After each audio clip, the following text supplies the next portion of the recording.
পুরো ভিডিওটা বন্ধুরা, পাওয়ার জন্য আজকে আমাদের বানাবো চ্যানেল পুঁই মিটুলি। দেখুন। পুঁই মিটুলি প্রথমেই লাগবে আলু ডুমো ডুমো করে কাটা, চিংড়ি মাছ ভাজা, পেঁয়াজ, শুকনো লঙ্কা, সর্ষে বাটা, পাঁচফোড়ন, বেগুন, নুন, হলুদ।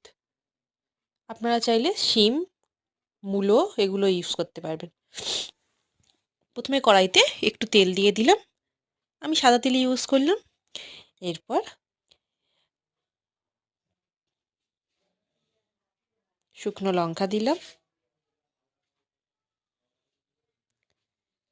এরপর পাঁচফোড়ন দিয়ে দিলাম। ঠিক আছে, এরপর পেঁয়াজ আছে, পেঁয়াজ কুচি করে রেখেছিলাম সেগুলো দিয়ে দিলাম। একটা পেঁয়াজ কুচি করে রেখেছিলাম ওটাই দিলাম। একটু ভালো করে নেড়ে নেড়ে হালকা নেড়ে নিলাম।